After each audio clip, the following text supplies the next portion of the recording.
মঙ্গলবার প্রদেশ কংগ্রেস ভবনে যথাযোগ্য মর্যাদায় প্রাক্তন মুখ্যমন্ত্রী প্রয়াত শচীন্দ্রলাল সিংহের মহাপ্রয়াণ দিবস পালন করা হয়েছে। উপস্থিত ছিলেন প্রদেশ কংগ্রেস সভাপতি আশিস কুমার সাহা সহ দলের অন্যান্য কর্মীবৃন্দ। রাজ্যের প্রথম মুখ্যমন্ত্রী ছিলেন শচীন্দ্রলাল সিংহ। এদিন রাজধানীর প্রদেশ কংগ্রেস ভবনের সামনে তার 25তম মৃত্যুবার্ষিকী পালন করা হয়েছে। উপস্থিত সকলে শচীন্দ্রলাল সিংহের প্রতিকৃতিতে মাল্যদানের মাধ্যমে প্রয়াত প্রাক্তন মুখ্যমন্ত্রীর প্রতি শ্রদ্ধা জ্ঞাপন করেন। আশিস কুমার সাহা সাংবাদিকদের মুখোমুখি হয়ে বলেন, রাজ্যের প্রথম মুখ্যমন্ত্রী হিসেবে সকলের প্রায় শচীন্দ্রলাল সিংহের ভূমিকা ছিল অত্যন্ত তাৎপর্যপূর্ণ। তিনি জনগণের জন্য আজীবন স্বার্থহীনভাবে কাজ করে গেছেন, তাই তিনি আজকের দিনেও প্রাসঙ্গিক বলে অভিমত ব্যক্ত করেন প্রদেশ কংগ্রেস সভাপতি। আজকের দিনটি কিভাবে পালন করছেন?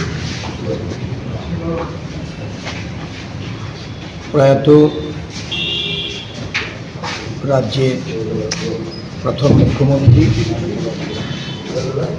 শচীন্দ্রলাল সিংহের 25তম প্রয়াণ দিবস প্রদেশ কংগ্রেসের পক্ষ থেকে এই দিনটিকে যথাযোগ্য মর্যাদার সঙ্গে পালন করার লক্ষ্যে শচীন্দ্রলাল সিংহের প্রতিকৃতিতে পুষ্পার্ঘ অর্পণ করে ওনার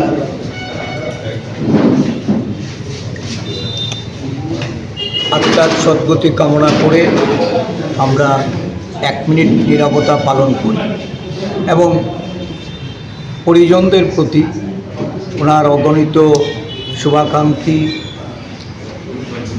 আমাদের সকলের প্রতি সহমর্মিতা জ্ঞাপন। উনি এই রাজ্যের একজন অবিসংবাদিত মুখ্যমন্ত্রী রূপে রাজ্যের উন্নয়নে, বিশেষ করে আমাদের রাজ্যের আদিবাসী জনগোষ্ঠীর মানুষের তাদের উন্নয়নে যে উদ্যোগ গ্রহণ করেছেন, সমগ্র রাজ্যের মানুষ আজকে ওনাকে স্মরণ করেন